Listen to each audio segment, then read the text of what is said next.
After paying his student loans, I found out my husband was sleeping with his married boss for promotions, using my credit to lease her cars while mocking me as too dumb to notice. He called me a temporary investment.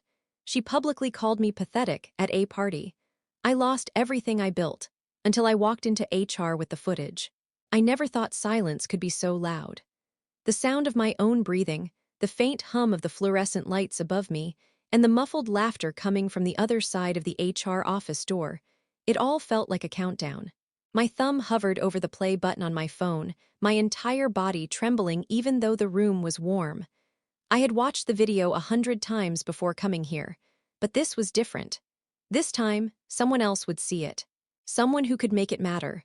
The footage wasn't long, less than a minute, but it was enough to burn down everything he'd built on my back. I hit play. There they were. My husband, Mark, and his boss, Dana. In her corner office, lights dimmed, blinds half closed, her hand gripping his tie like she owned him. She laughed and called him my favorite investment. Then she whispered, "She's too naive to notice, isn't she?" That she was me. When the video ended, the HR manager didn't say a word. Just stared at the phone like it was radioactive. I couldn't tell if it was shock, disgust, or disbelief, but I knew this was the moment. The one I'd been crawling toward for months, through humiliation, debt, and betrayal that left me hollow. Mark was a software engineer at a mid-sized firm in Denver. His boss, Dana Wallace, was the senior VP of operations, married, polished, with that fake friendly tone that made people trust her. And for over a year, they'd been sleeping together, climbing their respective ladders while I sank deeper into financial ruin. I didn't always know. For a long time, I believed every word that came out of his mouth. I believed him when he said the late nights were for us, when he said we'd have kids once his loans were gone, when he smiled and told me I was his rock. I believed him even as I drained my savings, took out another credit card, and co-signed on her car lease because he told me it was part of a work project that couldn't go under his name. The first time I doubted him was at Dana's company holiday party. She was wearing a silver dress that looked painted on, holding a martini like it was an accessory.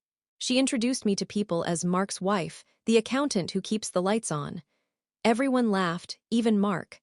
Later that night, I heard her whisper to someone near the bar, "Pathetic little woman doesn't even know she's paying for my Lexus." I told myself I misheard, but the way Mark avoided my eyes all the way home said otherwise. A month later, when I checked my credit score and saw another mysterious inquiry, something inside me snapped. I started digging. And what I found changed everything: his secret bank account, messages hidden in an encrypted app, and voice memos he recorded about using her until I'm stable. Her, meaning me. He didn't love me, he invested in me. But what he didn't know was that I'd started recording, too. Now, sitting in that HR office, I slid my phone across the desk and said, "You're going to want to see this." The HR manager's hand shook slightly as she reached for it.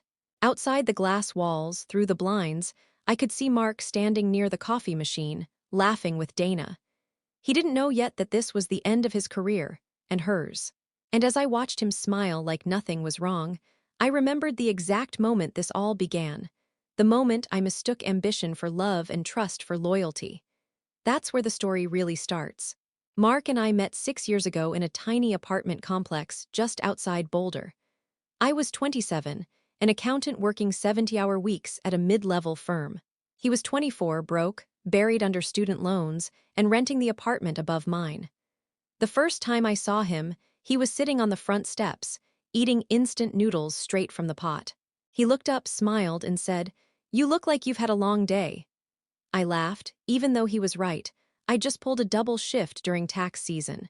He offered me some of his noodles as a joke, and somehow, that turned into a 2-hour conversation about everything from coding to how broke we both were.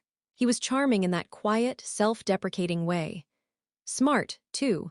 The kind of guy who could talk about algorithms and then make a joke about spilling ramen on his laptop.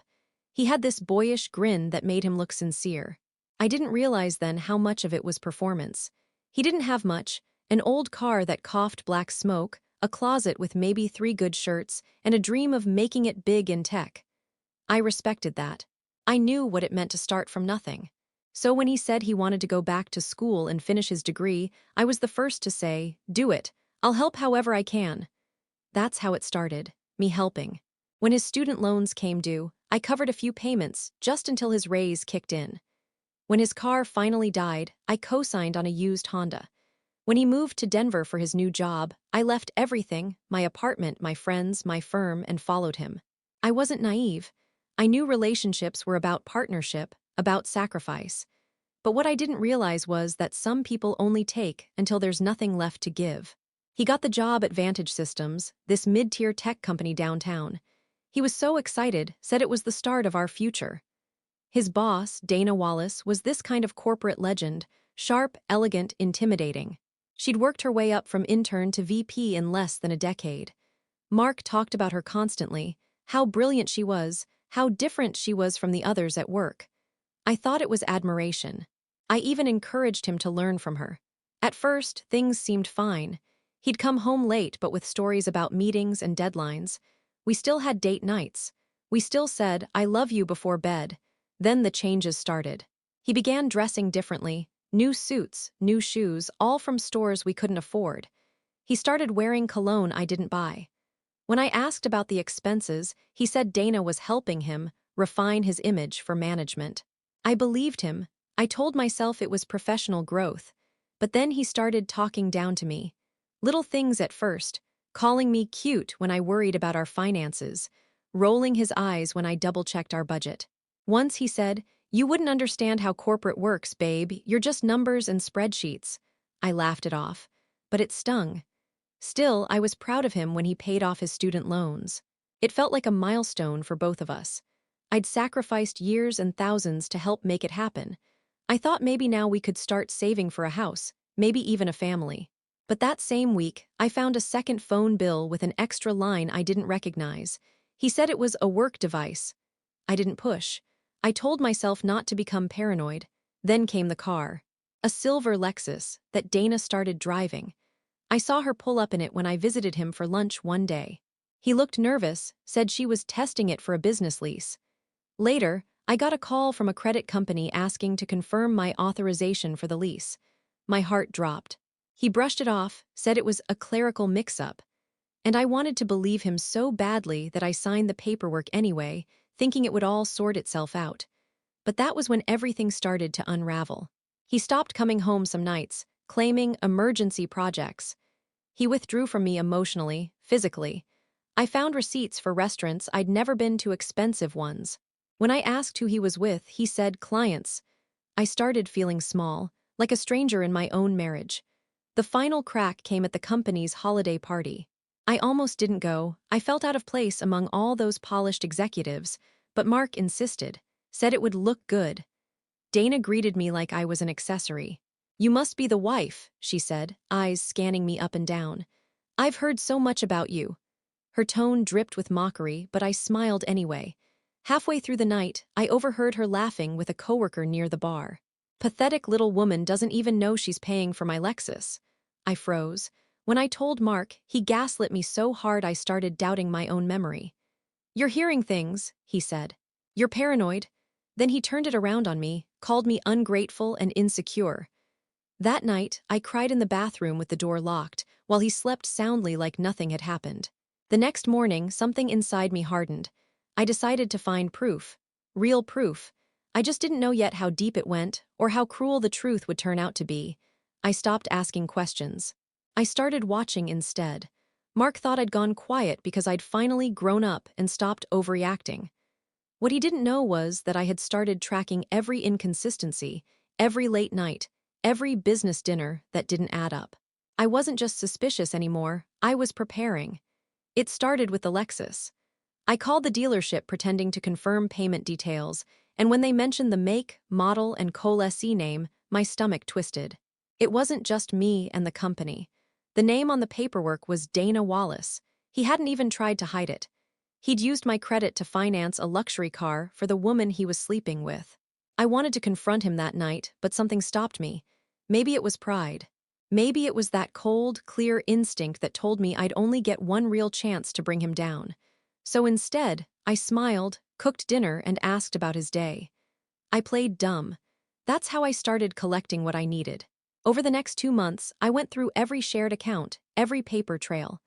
I found transfers to a hidden bank account he'd opened under his middle name, for investment purposes. I found a trail of hotel charges, same dates as his weekend conferences. I downloaded every document, took screenshots, saved emails to a cloud folder he didn't know existed. But the real confirmation came when I found the encrypted messaging app on his old laptop. It was hidden in a folder named System Logs. Password protected. Took me weeks to figure it out, but I cracked it using his go-to pattern, his birthday and mine combined. The messages were like a knife twisting deeper with every scroll. Dana, she really doesn't suspect anything. Mark, she's too dumb to, that's what makes it perfect. Dana, you owe me that raise, baby, I don't do charity work. Mark, you'll get it, you always do. Dana, tell her the car's for work again. She'll believe anything if you say it's for her future. My hands shook so hard I could barely keep reading. It wasn't just an affair. It was a partnership in deceit. They were using me, not just emotionally, but financially, strategically. He'd been her errand boy, her pet project, the one she pushed into promotions, while he let her use my credit to build her image. When I scrolled further back, I found messages from the start of his job. Mark, if I impress you, will you help me move up? Dana, impress me and I'll make sure your loans disappear. You'll just have to keep me entertained. That was the first time my stomach truly turned. I remember sitting on the edge of our bed that night, watching him sleep.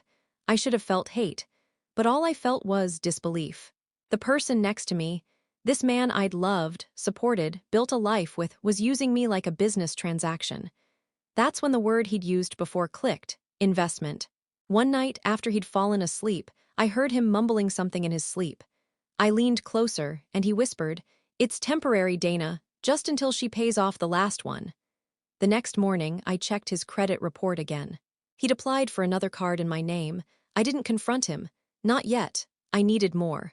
I wanted to destroy not just his lies but his credibility, his career, his smug confidence that he could play me forever. So I went quiet. Stopped asking about work. Stopped showing emotion. I made him think I'd given up. And it worked.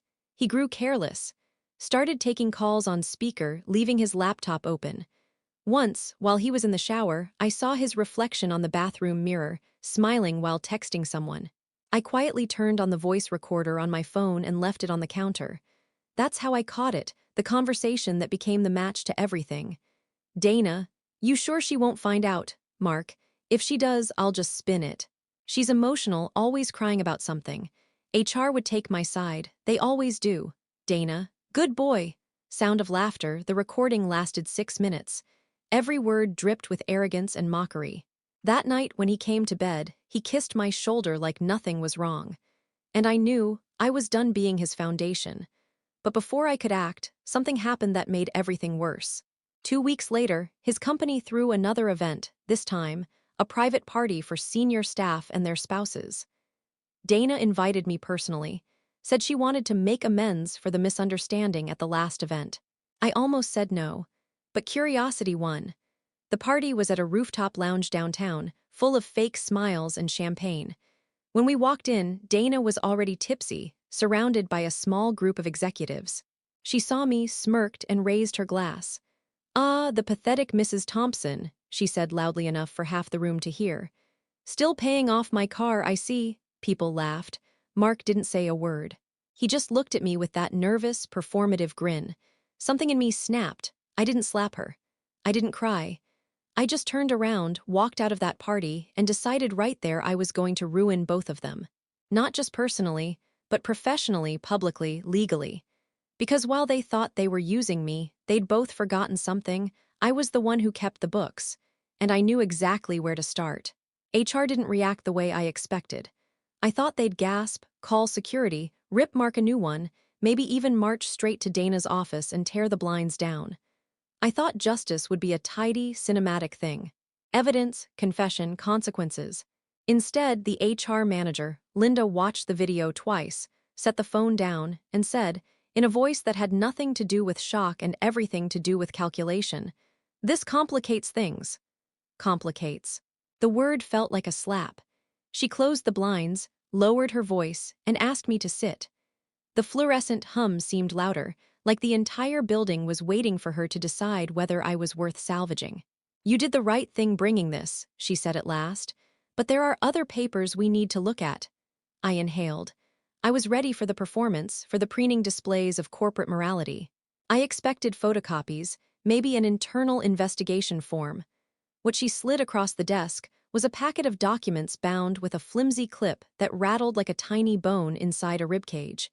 They were in my handwriting. Not my signature, my actual accounting notes, client ledgers, expense authorizations. Months and months of line-item calculations I'd done at midnight, trying to pay down our shared debt, cataloging every cent that moved between our accounts. Receipts, spreadsheets, even the innocuous monthly reconciliation I'd done for a freelance client 3 summers ago. It was my work, every form, every scribble, but they were annotated with things I hadn't written. Red stamps, internal routing numbers, and a company code I'd never seen before. "Where did you get these?" I asked. My voice went flat. Linda didn't answer me directly. Instead, she pushed another document forward, an internal memo, dated 2 weeks before, from someone I recognized only as operations finance. The memo was addressed to senior staff and referenced an audit. Confidential. Irregularities tied to spouse-authorized expenditures. It listed names. My name was one of them. My heart hammered so loud I could hear it in my throat. "I didn't submit those. I didn't authorize." "You did authorize them," Linda said. "On paper." She tapped a page. It was a scanned copy of a credit authorization form, my signature at the bottom. The line read, "Authorize use of personal credit for company lease and vendor expenses." The coalesce field had my name typed in, my social last 4 masked but traceable. The date matched when the Lexus first appeared. I shook my head. I never signed that. I thought of the night my hands trembled over paperwork I'd been coaxed into signing. Some scammy finance form Mark had said was just for tax reasons or temporary. I remembered him with that practiced apologetic grin, calling it a clerical thing. I remembered how ashamed I'd been when I did it, stupid, trusting, thinking I was helping my husband get ahead. Now the neat signature looked like an accusation. Linda opened her desk drawer and pulled out a file labeled with Mark's name in a crisp label machine font. "We've been tracking anomalies," she said. "Strange co-signatures, private accounts, and what appears to be off-ledger reimbursements routed through personal accounts. When we found the patterns, we opened a discreet review." She looked at me like I had to understand the math of cold betrayal. "Your name showing up on these authorizations made you the convenient scapegoat." I felt the room tilt. The idea being spoken aloud, deliberate, methodical, monstrous, sank into me like a frost. "You mean—" I couldn't finish. My hands found each other and squeezed until my fingernails dug crescents into my palms. "They used me." "Not used," Linda said quietly. "Instrumentalized. There's a difference. Your credit was leveraged as collateral for leases and vendor accounts. On paper, it looks like you authorized them. Off paper, there's a network." She slid another stack across. This one was thinner but worse, email chains between Mark and Dana, but not the flirtatious kind. These were transactions, vendor names, contract codes, numbers that added up to 6 figures. One line in Dana's font read, "Use personal collateral, executive team approved, keep it off the books, mark your wife's name, clean signatures." My stomach dropped. I read it twice, as if scanning harder would make the words rearrange themselves into something bearable. The memo bore the initials of 2 other senior execs, people I'd seen at the party, people who had laughed when Dana called me pathetic. They'd all signed off. "You're telling me they planned this?" I said. My voice was small. Linda put down her pen. "Planned is a kind word. They strategized. They needed plausible deniability for certain expenditures, image, client entertainment, vehicle leases that screamed success to the market. Co-signing on a spouse's name gives you flexibility, and if something goes sideways, the spouse looks culpable because the paperwork has their name on it." I thought of the motel charges, the hotel chains, the dinners I'd never been on. I thought of the carved space in our life where loans and payments had lived. I thought of Mark telling me I was the rock. The word investment echoed back through my skull. "But why me?" I asked. It sounded pathetic even as it came out. Why me indeed? I'd been the one to sacrifice, the one to cover, the one to believe. Had I made myself gullible enough to be the perfect fall guy? Linda's face softened with something I couldn't name, pity maybe, or a bureaucratic empathy. "Because you were loyal, and because Mark's credit wasn't perfect enough to do what they wanted without external collateral, and because you were quiet enough. None of this would pass simple inspection if it were obvious. "You think they'll fire me?" I asked, because that was the first thing my mind could attach to a disaster. Lose job, lose house, lose a credit rating, one thing at a time. "We're opening an investigation," Linda said. "But legally, this is messy. There's evidence strongly pointing at Mark and Dana's orchestration, but the company also has exposure if it's proven that off-book expenses were routed through employee personal accounts. Sometimes the company chooses to settle quietly to avoid SEC eyes. Sometimes they scapegoat someone who looks like they acted alone." Scapegoat. The word felt like an omen. I left HR in a kind of haze. Outside on the sidewalk, sunlight felt like abuse. Mark and Dana were inside, likely relishing the fact they'd gotten away with mocking me seconds ago. They had already turned their faces away from direct consequence by making me the signature on their dirty laundry. But the first twist wasn't only that they'd used my name on papers and manipulated company accounting.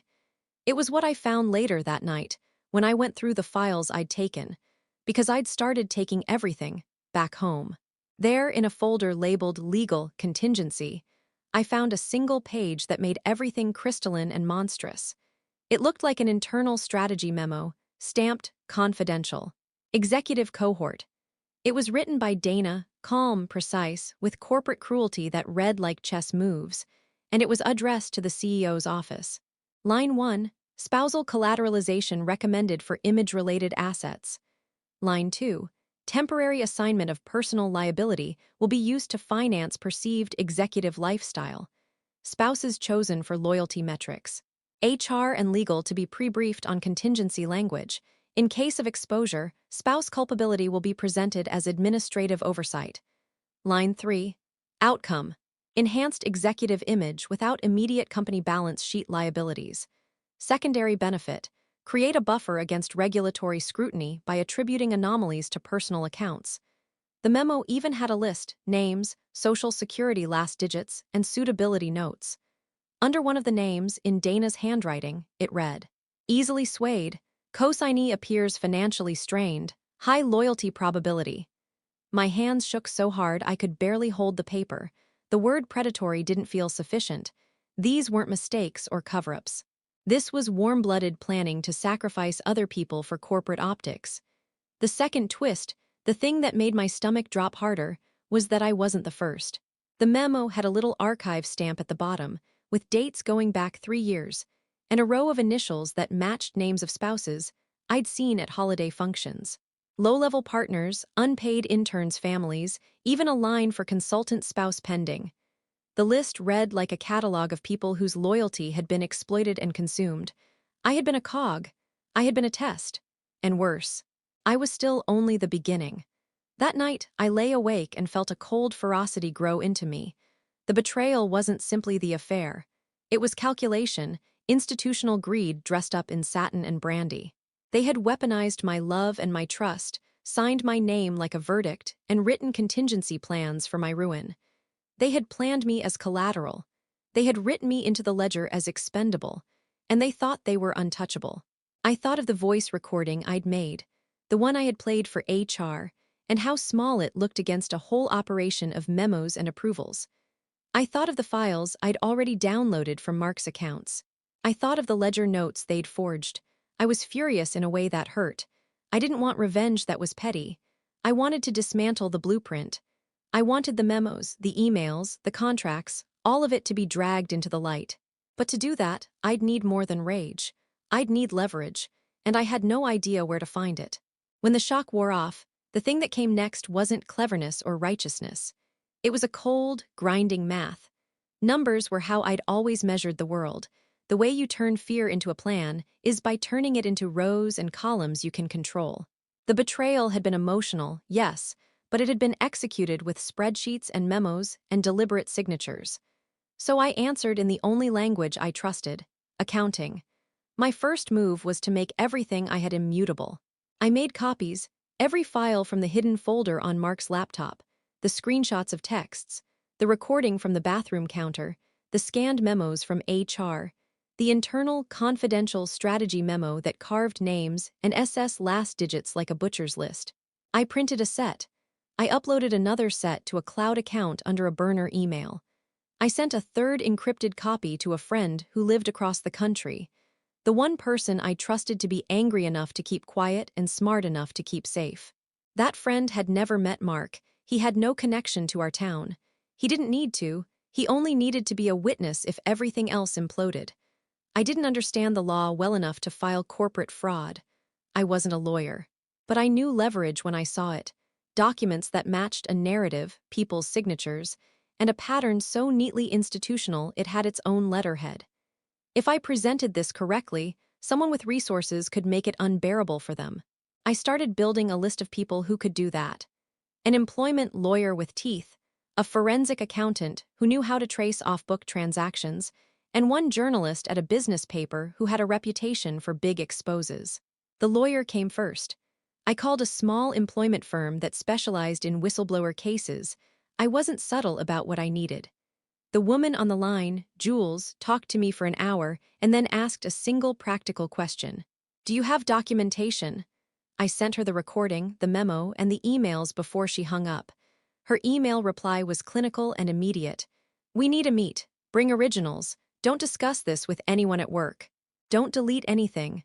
She outlined what sounded like a checklist: preserve originals, chain of custody, document how you obtained files. It wasn't advice so much as protocol. It felt reassuring. Reassuring, but not enough. A lawyer could threaten well, but I could see the calculus already forming in corporate boardrooms. Settle, sign a non-disclosure, move on.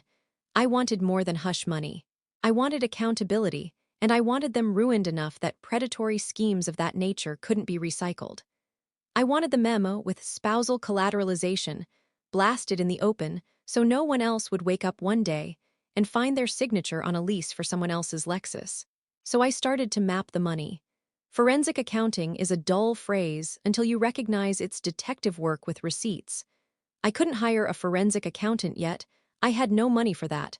But I had my own skills and the time to be methodical. Nights that used to be spent mindlessly scrolling became inventory nights.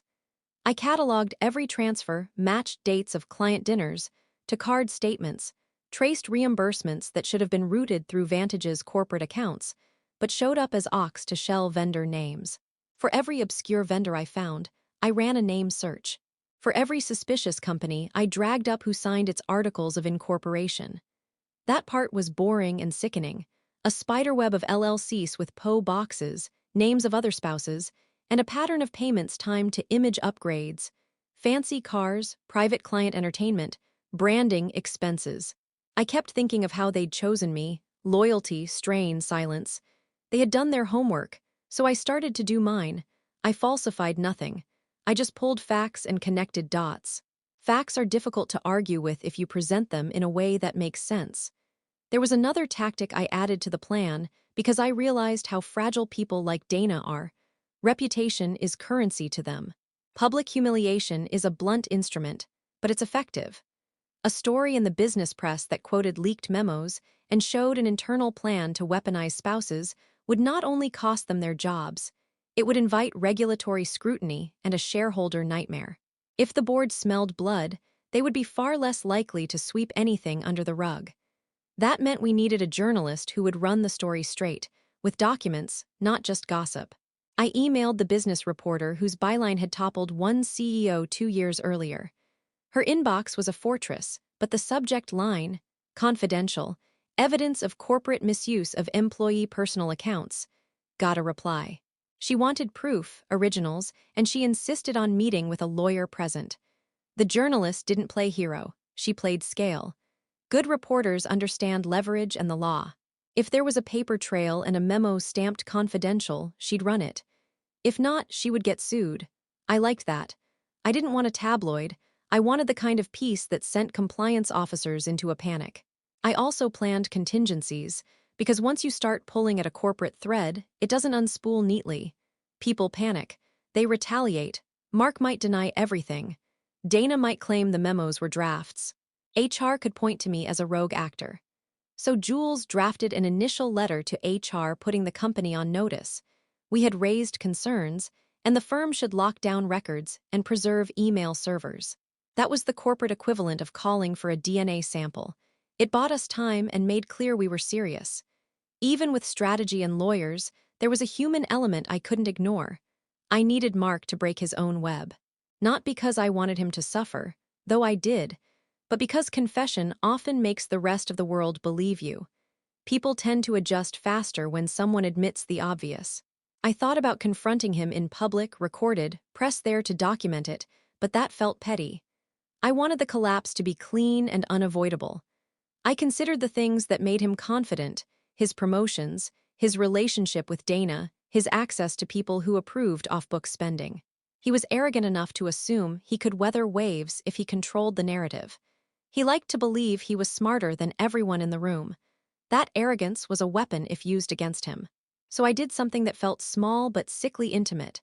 I started wearing the same quietness that had made me invisible to him. I returned emails with neutral civility. I cooked dinners and left them on the counter, and I smiled when he made those offhand jokes about my budget spreadsheets. I wanted him to think I was retreating. I wanted him to get sloppy. He did. He started leaving documents out. He started thinking I'd stop digging.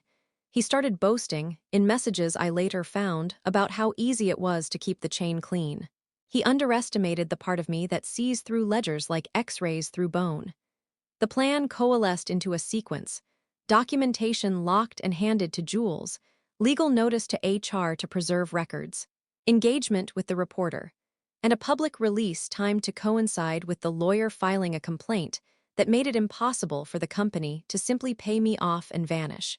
If all the pieces clicked, it would be loud, unignorable, and expensive for the company, and for Dana and Mark personally. The most dangerous piece, emotionally, was the last one. I needed proof that the memo I'd found wasn't an outlier.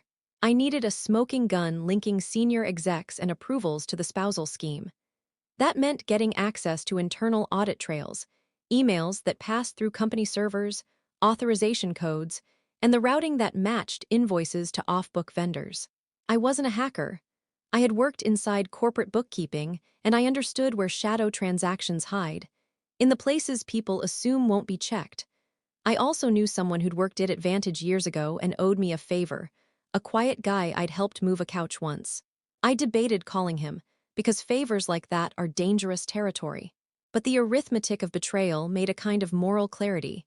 If I could walk into the next meeting with a packet of documents that matched the memo, then the company couldn't bury it. So I called him. He said he could pull server logs, legally, if subpoenaed, he said, but then he paused. "I can look," he said finally.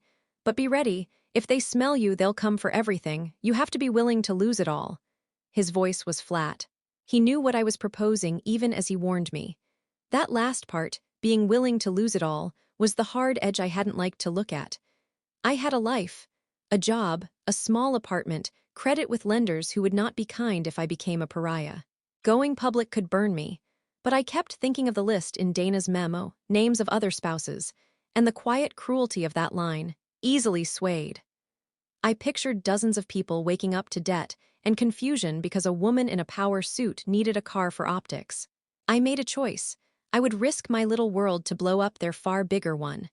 That night, I printed another copy of the memo and slid it into the folder with the recording. Jules wanted originals at the meeting. The reporter wanted corroboration. The IT friend had said he'd look for logs.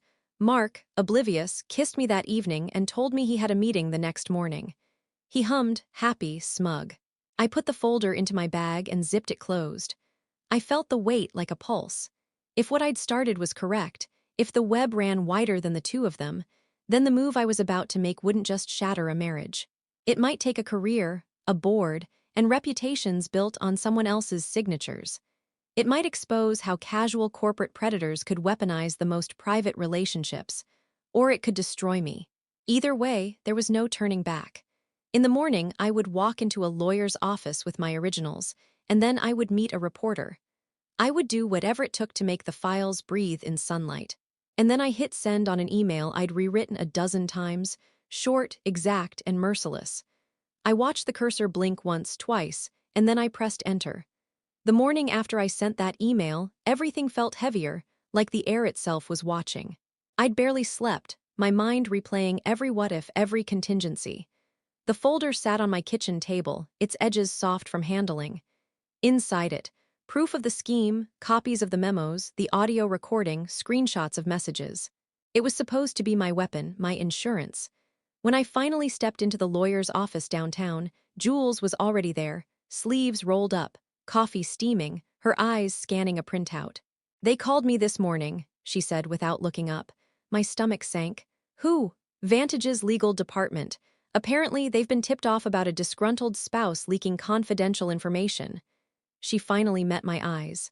"They're accusing you of corporate espionage." For a second, I couldn't process it. "What?" She slid an envelope across the table. Inside was a cease and desist letter on Vantage letterhead, my name in bold at the top.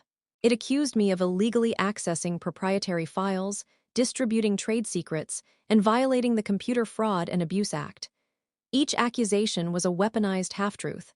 "How could they know?" I asked, my throat tightening. "I didn't tell anyone except you and the journalist." Jules tapped her pen against the letter. "They knew because someone inside gave them a heads up." I felt the blood drain from my face. "You mean," she nodded slowly, "they knew before you even sent the documents." It took me a full 10 seconds to say it out loud. "Mark!" Of course it was Mark. That night after I'd sent the email, he'd been too calm, too affectionate. He'd made breakfast the next morning, humming, whistling the picture of a man without worry. I thought he was oblivious, but no, he'd known. He'd known everything. Jules leaned forward. "We'll handle the legal posturing, but listen carefully. Someone inside leaked your plans. If it was him, they're about to make a move. You need to prepare for retaliation." Retaliation. The word echoed like a gunshot. When I left her office, I walked straight to the journalist's building. Her name was Nora, and she looked younger in person, sharp eyes and short hair, the kind of person who didn't waste words. She led me to a conference room with a window view of the city. Before I could even sit, she said, "We need to talk about the files."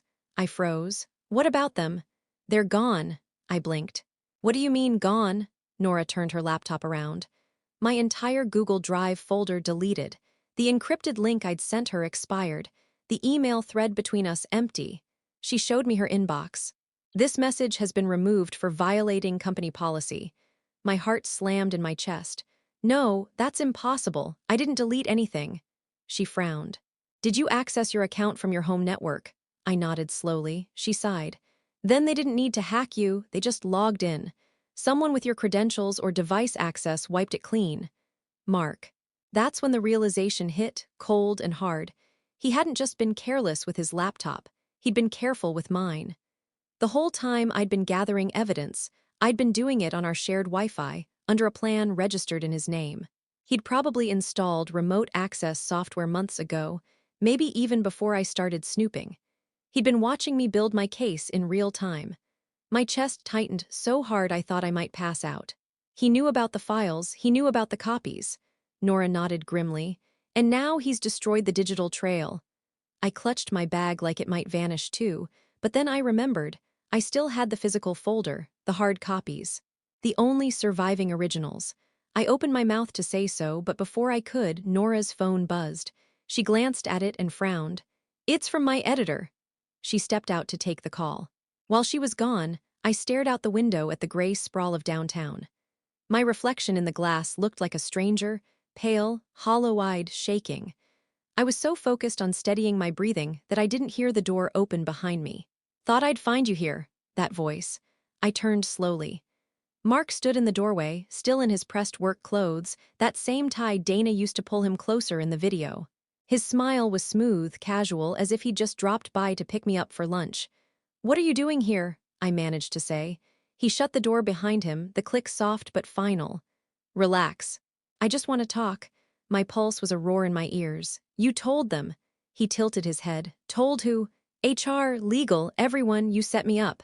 He laughed quietly. "Sweetheart, you set yourself up. You went digging where you shouldn't have. You took company property."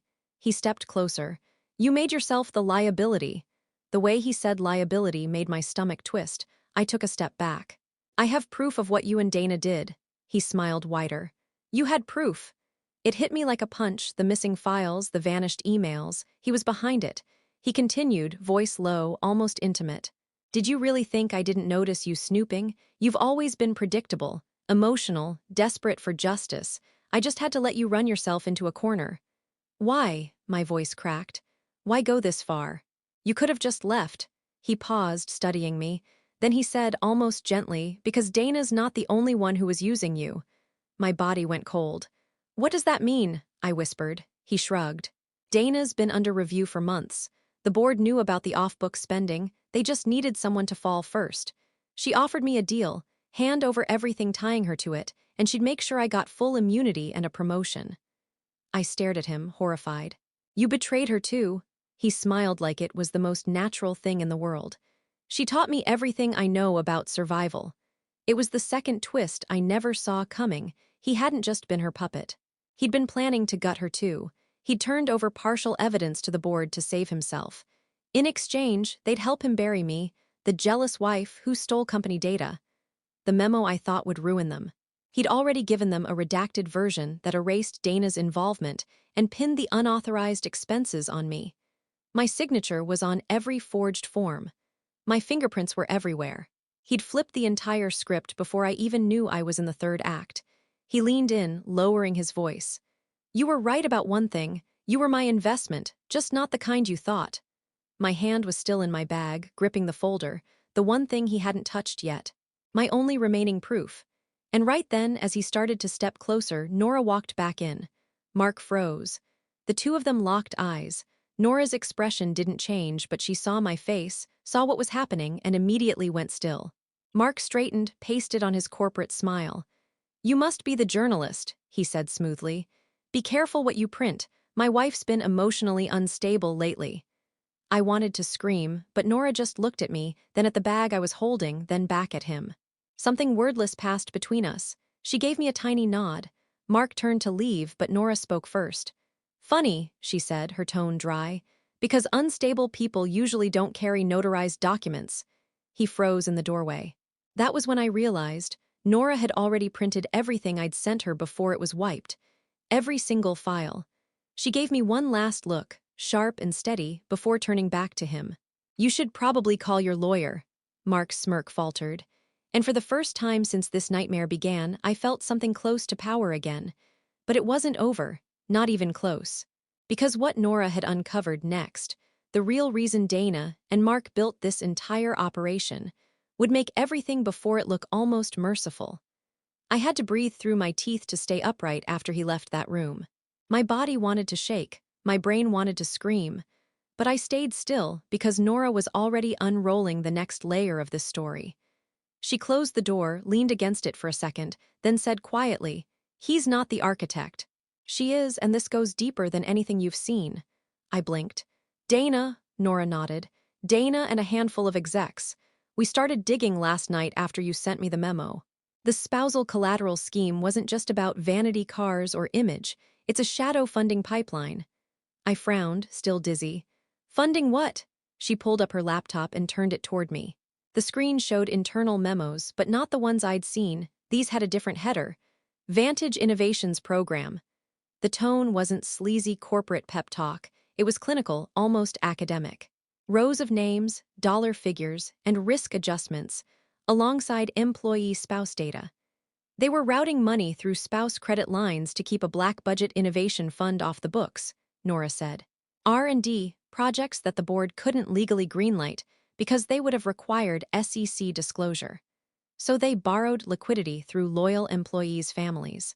If those families broke or went bankrupt, the company would just write it off as a personal default. I stared at the screen. They used us as financial fronts, she nodded, and your husband was the perfect frontman. His student loans, his charm, his clean record, he fit their demographic, ambitious, indebted, willing to do favors. You were the stability that made it credible. Dana built it as a pilot program years ago. They expanded it after she was promoted. The room swayed. My mind replayed the investment line in his messages, her executive image memo. None of it was random. Every word had been literal. Nora clicked another file open. Vantage Partner Collateralization Risk Report. I saw my own name in a column labeled Resolved Liability, completed. Next to it, the words, Collateral fully utilized. Candidate stable. I whispered. They cataloged me like an asset. She didn't soften it. You were. I sat there numb while she scrolled. I recognized other names, spouses from parties, people who'd smiled at me and asked about recipes. Their lines read default, reassignment, recovered losses. These weren't accidents. They were human collateral. It took a long time before I could ask the question clawing at me. Why Dana? Why would she risk everything for this? Nora hesitated, then opened another folder. This one marked correspondence, DW, email chains appeared, threads between Dana and someone named R. Pierce, a venture investor. The subject lines read like coded correspondence. Pipeline, transfers. Contingency B. The body of one email made my stomach knot. R. Pierce. We need liquidity by Q3. Your internal pool, D. Wallace. Already being covered by partner liabilities. They think it's lifestyle perks. They'll never question the paper trail. R. Pierce. If you pull this off, you'll get your seat on the advisory board. You'll own the fund. Own the fund? I asked. Nora closed the laptop gently. She wasn't just funding secret projects. She was building a private venture capital arm off the backs of her employees' families, using company infrastructure as her shell, then siphoning the gains into a personal entity. The car leases and bonuses were decoys. You were the liquidity. The words hit like ice water. I saw her smirk at the party, the martini glass, the deliberate cruelty. None of it had been random. It was performance, arrogance born of believing she'd built a perfect machine. Loyal employees, dependent spouses, forged signatures, inflated valuations. And Mark, he hadn't been seduced. He'd been recruited. Nora scrolled back to one of the first emails Dana had sent to that investor. Found a candidate, young engineer, ambitious, married to a numbers person. She'll keep him solvent, perfect for proof of concept. The date was a year before Mark and I moved to Denver, before he even got hired. He'd known. He'd known from the beginning. The room tilted. He knew before he joined the company, I said slowly. Before the move, before everything. Nora's voice was low. She picked him. He picked you. You were the test case. For a moment, I couldn't feel my hands. I remembered our first months in Denver, how Dana had personally interviewed Mark, how she'd told him he had potential. I remembered him telling me, we just have to get through this year. It'll all pay off. Every time I'd thought we were struggling together, he'd been helping her build the trap. Why me? I said again, but this time I wasn't asking out of shock. I wanted the logistics, the blueprint. I wanted to see exactly how the gears turned. Nora pulled up the last file. It was a psychological profile, an actual report, company-branded, marked confidential, behavioral suitability review. Next to my name. Dependable, financially competent, emotionally loyal, moderate self-esteem, high compliance probability. I stared at those words. Moderate self-esteem, high compliance probability. They ran personality analyses, I whispered. HR psych evals, credit scores, social profiles, anything they could quantify, Nora said. They built a list of ideal spousal candidates. You were near the top.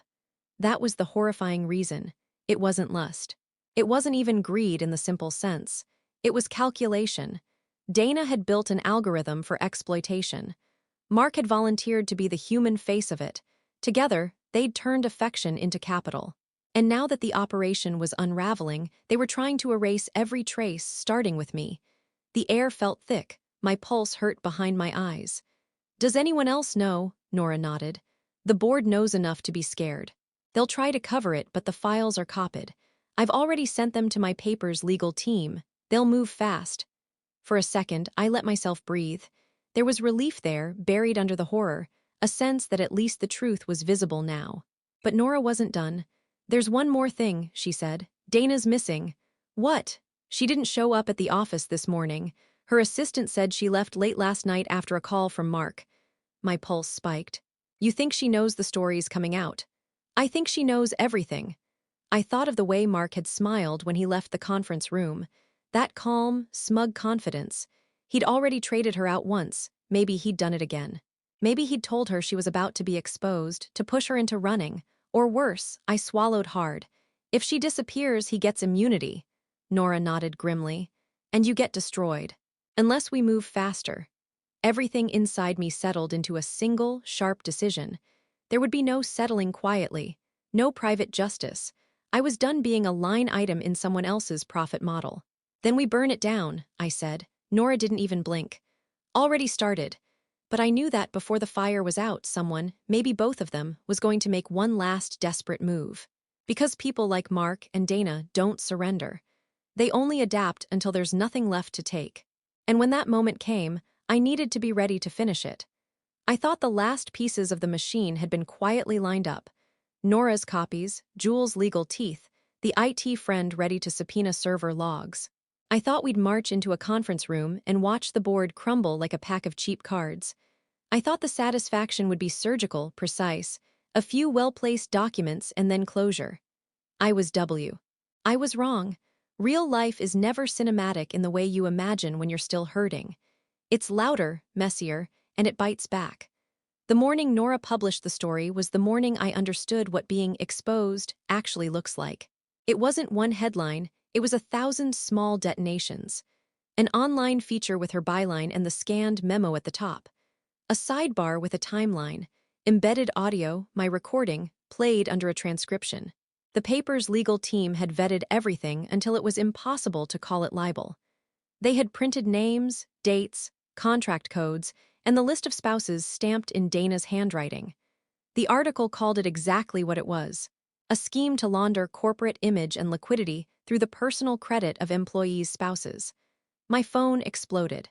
My inbox filled with messages from strangers who had seen the headline and recognized a name. Former neighbors, a cousin I hadn't spoken to in years. Even a former client of mine who sent a photo of a co-signed lease he'd signed in college as a cautionary tale. Some messages were sympathetic. "I'm so sorry." Others were fierce. "You were brave." People sent me screenshots of comments. "How could anyone be so cruel? She got what was coming. Justice." There were also the mean ones. Always the mean ones. By noon, Vantage's stock was dipping. The company released a sterile statement that said nothing and promised an internal review. Dana's LinkedIn was stripped of most endorsements, and suddenly, people who used to like her posts were oddly quiet. Mark called my phone 5 times and left a voicemail that sounded practiced. Contrite but empty. I didn't answer. The board convened an emergency meeting that afternoon. Minutes leaked, someone on the inside had a conscience left. Someone ran to a regulator. Within 48 hours there were subpoenas, and within a week, the Securities Division opened a preliminary inquiry. Jules moved quickly. She filed a whistleblower complaint and attached a copy of everything Nora had published and the originals I'd handed her. She demanded preservation orders for servers, vendor contracts, and HR files. The posture of a lawyer is prosaic until it's necessary. Then it is terrifyingly effective. Dana's assistant told a different kind of story. She came forward with an anonymous tip that matched the memo's timestamps and included a photo of Dana's handwriting on the suitability notes. Then, something I still remember with a kind of cold, private satisfaction, 2 other spouses who had been on that list came forward. One of them had quietly been nursing a mountain of debt that made them vulnerable. Another had a ledger of suspicious reimbursements that looked a lot like mine. The ragged trail I'd found was not an anomaly. It was a pattern. Mark, who had thought himself clever enough to flip the board and erase my digital life, made the worst mistake a coward can make. He tried to be a little too clever in public. He gave an interview to a legal podcast, thinking controlled narrative would buy him sympathy. In a tone that tried for wounded innocence, he described me as erratic and obsessive, and he wagged a finger at the idea that he'd ever been complicit in anything. He thought his performance would set him apart from Dana, make him a betrayed man instead of a perpetrator. The clip went viral for the wrong reason. People took the audio, spliced it with my recording where he called me too dumb to notice, and the juxtaposition was devastating. The podcaster pulled the interview down, the podcast host apologized. The internet does what it does. Sometimes it's cruel, sometimes it's a public court. Dana did something I didn't expect. She didn't run.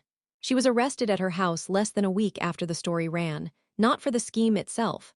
Those charges take time, but for obstruction of justice, falsifying records, and conspiracy to commit securities fraud. The arrest was televised.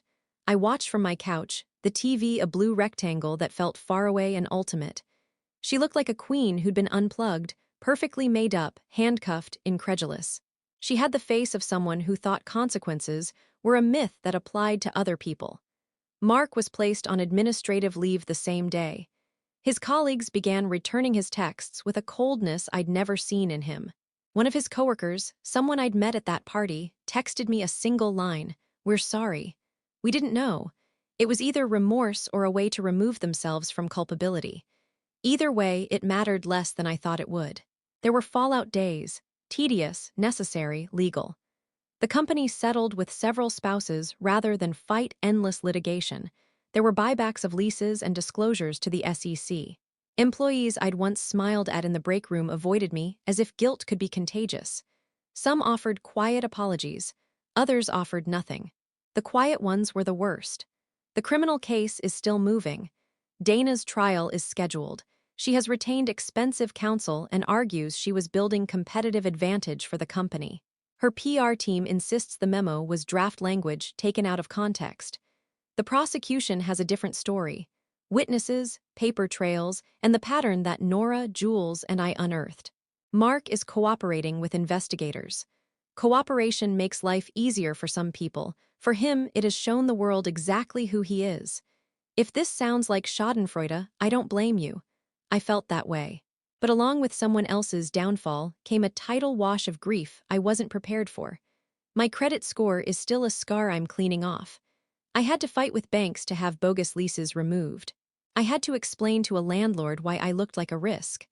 I received letters, cold, bureaucratic, that read like goodbyes to the life I'd built with numbers and discipline. The legal process doesn't erase those nights of worry, the calls from creditors, or the way my name appeared on forms I never meant to sign. The system took its time patching what was broken. But the revenge I wanted, the one that didn't feel like petty payback, wasn't about watching them lose jobs or freedom. It was about rewriting the record so no other wife, partner, or spouse would become a line item for someone else's vanity. That required more than fury. It required structural change. So I did what I knew how to do. I testified. I met with regulators, sat through depositions, and told everything in a voice that sometimes trembled and sometimes was dangerously calm. In courtrooms and committee hearings, I explained how signatures get forged, how temporary assignments are written as contingency plans, how companies rationalize cruelty with spreadsheets. I showed them the memos and the list. I watched faces change: board members who'd never imagined themselves in the dock, compliance officers suddenly hurried. Because when you translate pain into process, it becomes harder to pretend it's not happening. Nora's piece forced a new line in compliance manuals across the industry. We saw at least 2 big companies announce audits of spouse involvement in leases and external vendor arrangements. HR departments rewrote policies. Some of the larger industry journals published op-eds about ethical governance. Small victories, procedural but real. As for Mark, he moved out of the apartment 2 weeks after his leave started. He left a note that said, "I'm sorry for how things happened." And then, in handwriting that had always been flat and efficient, "I did what I had to." I shredded the note. Apologies are lines, consequences are the ledger. The personal part of the revenge was quieter. I opened up the ledger of my life and began to rebuild.